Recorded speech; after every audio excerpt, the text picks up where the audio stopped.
Ladies and gentlemen, you are tuning into It's Rainmaking Time. This is Kim Greenhouse, and I'm bringing you Trevor James Constable. I've had the opportunity of interviewing some of the most remarkable people in the world. A person who has formed a new energy power plant, David Slauson from Sterling Energy.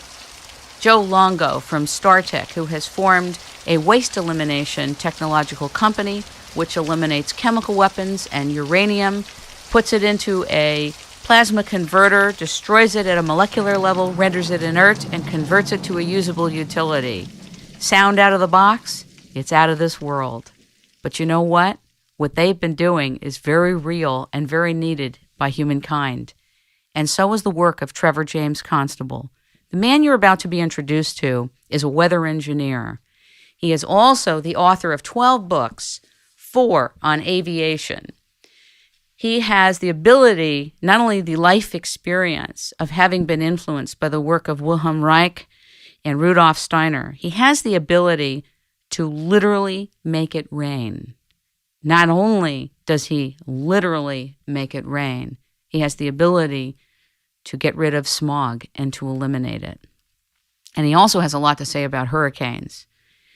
But let's not wait any further, because Trevor James Constable has been waiting many, many years to bring you this kind of nature of broadcast. Ladies and gentlemen, please welcome the mighty force that he is, Trevor James Constable. Welcome to It's Rainmaking Time, sir. Thank you for that lavish introduction. My pleasure. Don't let anybody know that I wrote it.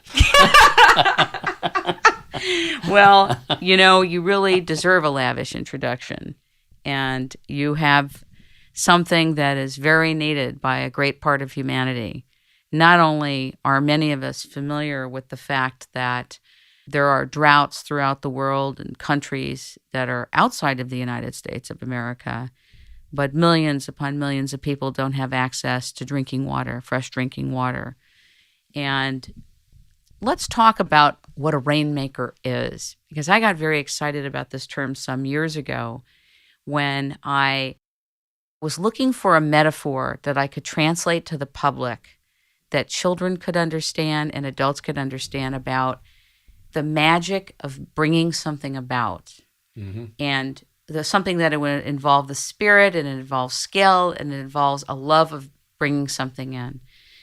And today, a rainmaker is known as somebody who makes a commitment and delivers it, makes a promise and delivers it. But in this particular case, a rainmaker is understood on indigenous terms to mean a person like a medicine man or woman who prays and literally asks the spirit world to bring in the rain. Some people would say that that isn't even believable, and yet there are people like this out in the world who do this. What do you think about this? Well, I think it's absolutely true that there are people who do that. Native peoples, the tribes in Seminole tribes in Florida have that ability. Some of the medicine men of those Seminole tribes have repeatedly produced rain down there. And the old Hawaiian kahunas are a classic case of it. What did they do? They made rain in Hawaii. They made it rain there. It was a part of their magical processes. When you say part of their magical process, what exactly does that mean? Well, the whole of the Huna magic is an advanced system of metaphysical thinking and acting. You know, it's a complete fabric of knowledge that they used and still do use. Healing and things like that, and of course rain engineering. They have been doing that for generations there. Max Freedom Long made that clear in his several books on Huna magic. Is it something that's accessible to all of us from your experience? Yes, it is. There are ways into Huna magic for the ordinary person if they wish to study it. You find those advertised in magazines like Fate and similar magazines to that. You see ads for Huna teacher who will take you in. But that's not the kind of weather engineering that you do. No, it's not. Has something completely different. That's right. It's related to it in as much as they use the vital force. They use the qi, as the Chinese call it, the most common name other than orgone energy developed by Wilhelm Reich. So let's go back a little bit to the introduction of new knowledge. I think it's very critical that you establish a frame of reference for all of us, because the introduction of new knowledge would seem to be obvious. It's just knowledge that's new.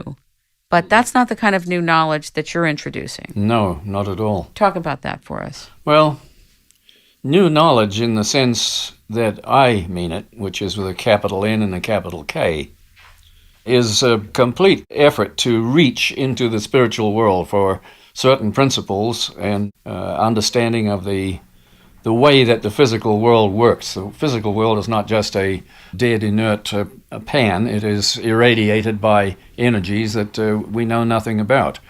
And some of us are determined not to find out. When you say irradiated by certain energies, what does that mean? Well, for example, you're sitting here with me now, and your physical body is irradiated by something that the medical profession and men of science don't yet understand. In other words, where does your energy come from? And why hasn't that question been asked in the universities? That's a great question. Let's ask the question. Where does my energy come from? Right. Vis-a-vis this conversation. Well, it's going pretty deeply in a hurry there. But basically, you asked to differentiate the difference between new knowledge and what I consider new knowledge.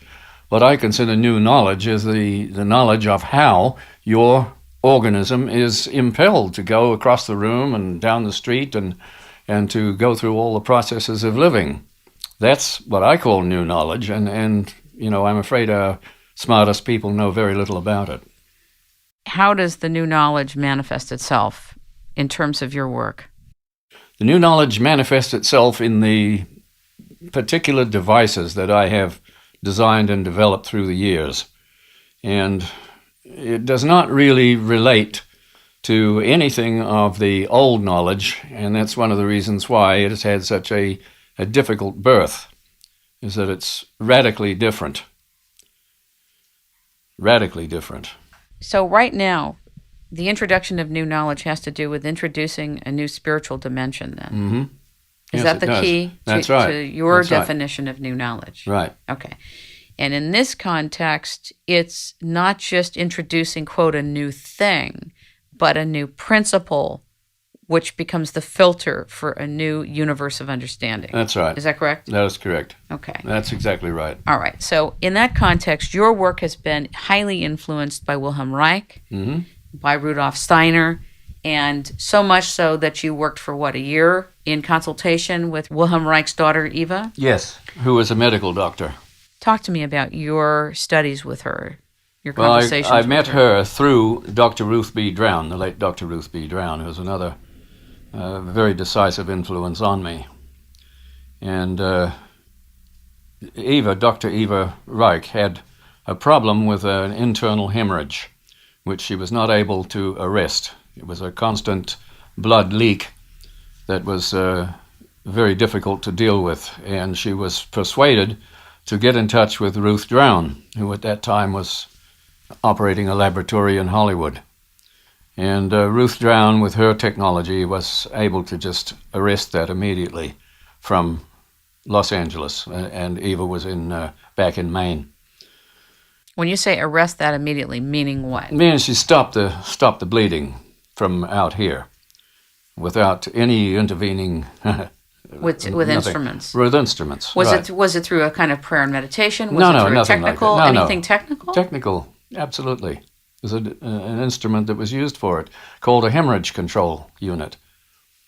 Talk to me about that Well, for a moment. I know that's not the purpose of our but you're in something, and people will want to know, what is that? That is a device that was developed by her from her technology that grounded the parathyroid glands and stopped bleeding by that means. That was the way it worked. What was the technology? The technology was a simple tuner.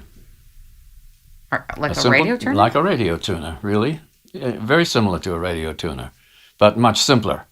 Much simpler than a radio tuner. In fact, the simplest transistor radio is 1,000 times more complicated than one of Ruth Drown's instruments. But that's how I came into contact with Eva Reich, was getting her hemorrhage stopped. And then, she talked to Ruth Drown about me, and I got in touch with her, and she guided me through her father's work.